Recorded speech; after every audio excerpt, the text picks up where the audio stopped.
So, hello mga kumari ko, and ayan nga si kumari nyo, nagbabalat ng labong kasi ayan po yung ulamin natin for today's video. Bale mga kumari, bigay pala yan ng isa sa barkada ko na pumupunta dito sa bahay, binigay niya yan kahapon and ngayong tanghalian ko lang yan iluluto kasi nga gusto din nila mama at yung mga kapatid ko kasi wala daw kaming ulam ngayon. So, bale yan na lang yung lulutuin natin mamaya para may pang tanghalian na tayo.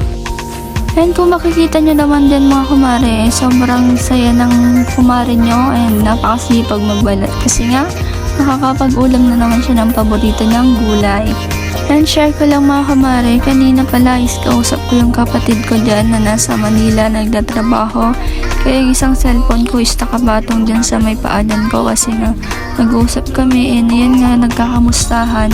And mga kumare, pasensya na po pala sa background ko kasi makakalat pa. Ang daming damit na nakasabit kasi nga kakatapos lang din nilabhan yan kahapon eh, hindi pa natutupi. Kaya yan, ang daming nakasampay na damit sa may likuran ko. So ayan nga mga kumare, malapit nang matapos magbalat ng labong ang kumare nyo. And ayan nga at ipapakita ko na yung mahiwagang 3 labong para sa ulam mamayang tanghalian yan guys.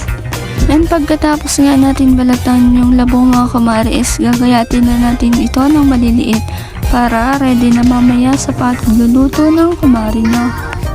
And gusto ko lang din sabihin sa inyo mga kumare na sana supportahan niyo po yung mga videos ko, na supportahan niyo din po ako sa mga gagawin ko. And nagpapasalamat din po pala ako mga kumare sa mga nanonood at sa mga nag-views ng mga videos na ina-upload ko sa Facebook and sa YouTube ko. Kung makikita nyo din yan mga kumare is yung kumare nyo is haggard pa and wala pang kaayos-ayos. Pero okay lang, at least maganda naman. Charot lang, baka sabihin nyo mapiling ako eh.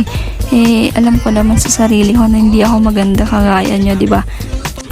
And ayan lang mga kumare ko. Thank you, I love you all.